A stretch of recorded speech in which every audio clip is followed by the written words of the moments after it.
আমার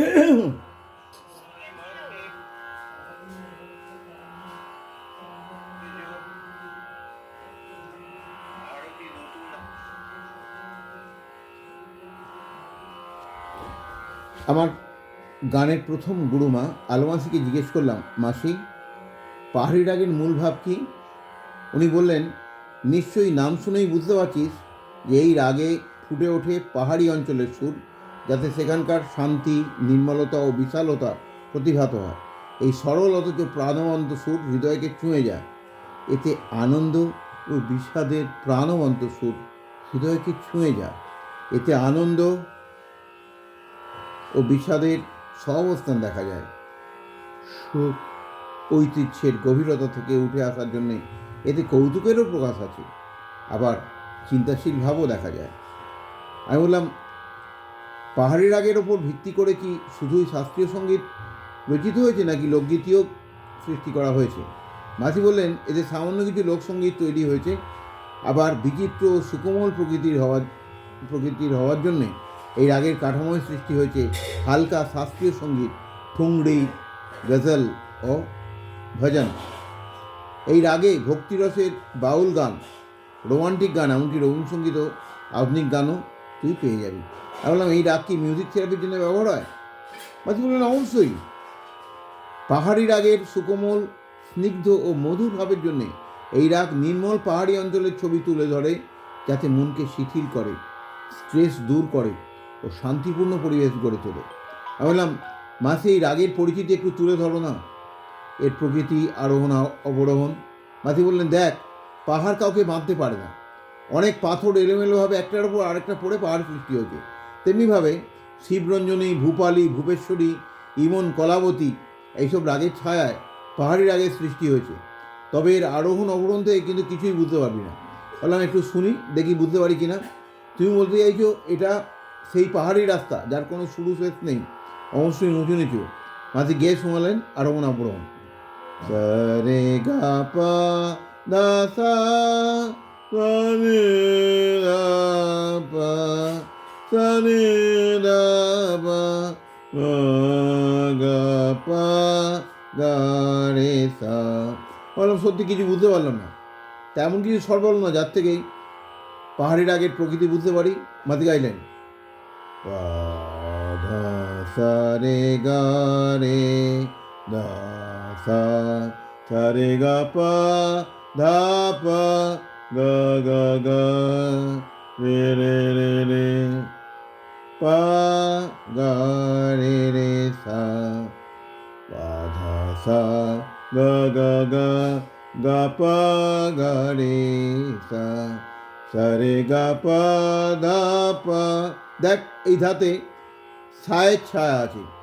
গা রে গা পা, ধা পা। দেখ, এই ধাতে ছায়ের ছায়া আছে। তারপর ধা পা, সা গা রে, গা রে সা। এইখানে ভূগোলের ছায়া আছে। আবার দেখ, সা রে গা পা, ধা পা, ভুবেশ্বরীর ছায়া। সা গা রে সা, ধা পা, রে ধা সা। বললাম, মাসি, কলাবতী ছায়া পাহাড়ি রাগ। মাসি গাইলেন, এই তো, परदेसी मेरे यारा मुझे याद रखना, कहीं भूल न जाना, मा गा गा रे गा गा, चाहूँगा मैं तुझे साज सवेरे, गा पा धा नी नी दा पा, गा गा पा धा नी नी दा पा, गा पा धा नी सा, गा धा नी दा पा, गा पा दा पा, गा রে সা, নি ধা পা, সা গা রে সা। আমি বললাম, মাসি, এই রাগের আরও কিছু গান বলো। উনি বললেন, তোকে একই সরগম থেকে কতগুলো পাহাড়ি রাগের গান বেরিয়েছে দেখাচ্ছি। হুস্ন পাহাড়োं का पायो जी मैंने राम रतन धन पायो। चौदवी का चाँद हो आफताब हो, जो भी हो तुम प्यार की कसम लाजवाब हो। सुहानी रात ढल चुकी, न जाने कब तुम आओगी। 100 साल पहले मुझे तुमसे प्यार था, चल उड़ जा रे पंछी, अब तो देश हुआ काना। दिल है बहार के तेरे मेरे दीदार के, दिल के सहर आजा प्यार करे।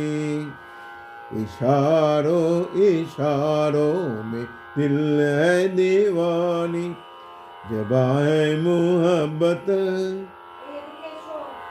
कर बटी 5 मिनट बदलते रहे सारी रात हम, आपकी कसम आपकी कसम।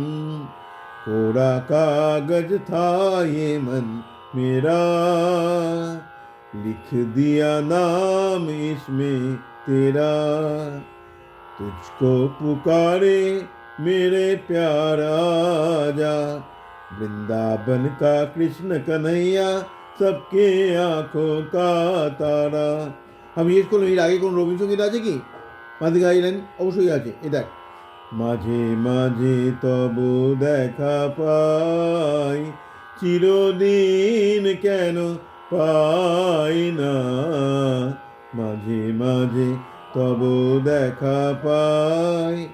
আমি বললাম মাসি এর আগের কিছু আধুনিক গান বলো। মাসি গাইলেন, আমায় প্রশ্ন করে নীল ধ্রুব তারা, আর কত কাল আমি প্রভু দিশাহারা, প্রভু দিশাহারা।